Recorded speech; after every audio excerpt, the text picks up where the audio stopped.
Role. आपके साथ क्या घटना हुई है? दरअसल हम लोग नए मकान में शिफ्ट हुए थे, तो 7 मार्च 2023 को रात में मेरे फूफा संजय सिंह और उनके बेटे शतांशु सिंह और निशांत सिंह आए थे, उनकी वाइफ के साथ, बबीता सिंह के साथ। उन लोग ने बहुत मारा पीटा, मतलब इतना, मेरे पापा के बारे में पूछते उन्होंने मुझे मारना पीटना शुरू कर दिया था। मार्बल मेरा इतना ज़ोर ज़ोर से सिर पटका था कि मेरी कॉन्शियसनेस खोने लगी थी, और फिर मेरे पेट में भी फोक से मारा। मेरी मम्मी और बुआ दोनों खड़े होकर देख रहे थे, उन्होंने कुछ भी नहीं बोला। मेरे दादा दादी की भी तबीयत बहुत ज़्यादा ख़राब हो गई थी। और उसके बाद मेरे पापा ने जब ये बात सुनी तो उन्होंने एफआईआर की शिवपुर थाने में। उसके बाद वहाँ पे भी उनकी विवेचना नहीं सुनी गई, कुछ नहीं हुआ। वो फ़ौज में थे उस समय। तो अभी आप क्या चाह रही हैं? अभी तो न्याय चाहिए। अभी शिवपुर थाने पे दोबारा से शिकायत की है क्योंकि मामला पुराना नहीं, हो अभी गया? उसके बाद सारनाथ थाने पे वो ट्रांसफ़र हुआ था तुरंत। वहाँ से क्या हुआ है? वहाँ से रोल। सारनाथ थाने से क्या आपको रिस्पांस मिला है? वहाँ पे पता चला है कि मेरे फूफा जी पकड़े गए हैं और बस न्याय चाहिए मुझे। भैया रोल है। मैंने आने के बाद वहाँ से छुट्टी अपनी ड्यूटी से आने के बाद एप्लीकेशन दिया। एप्लीकेशन पे कोई कार्रवाई नहीं की गई। उसके बाद फिर मैंने कोर्ट में माननीय न्यायालय में प्रार्थना पत्र दिया 156(3) के तहत।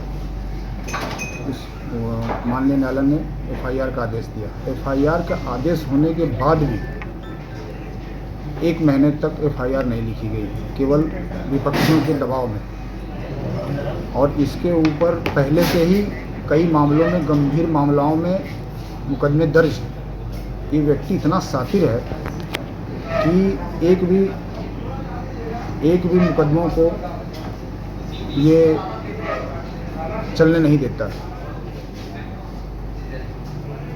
इसने मुझे, जैसे ही मुकदमा दर्ज हुआ शिवपुर में, इसने मुझे इसके द्वारा मैसेज आने लगा कि मुकदमा वापस ले लो, नहीं तो मैं तुम्हारे परिवार को या तुम्हें ख़त्म करवा दूँगा। अब ये मामला कहाँ पे है? कौन से थाने पे है? जी, शिवपुर में जब विवेचना नहीं हुई सही ढंग से, तो मैंने माननीय कमिश्नर ऑफिस में इसका एप्लीकेशन दिया कि विवेचना हमारी दूसरी जगह स्थानांतरित की जाए। तो ये सारनाथ थाने में स्थानांतरित हुआ विवेचना। वहाँ पर विवेचना चालू हुई और अभी सारनाथ थाने में मामला चल रहा है। क्या चाहते हैं आगे क्या हो?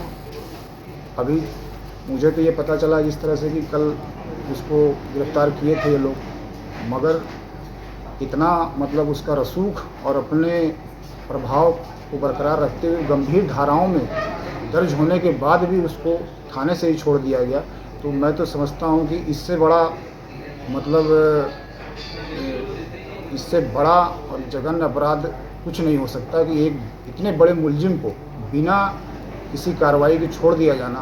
ये तो बहुत एक गंभीर अपराध है। इसमें कौन शामिल है कौन नहीं ये तो मुझे नहीं पता, मगर एक सैनिक होने के नाते मैं तो सरकार से और प्रशासन से ये चाहूँगा कि अगर मुझे न्याय नहीं मिला तो फिर मैं कहाँ जाऊँ? क्या मैं किसी और देश से जाकर न्याय मांगूँ?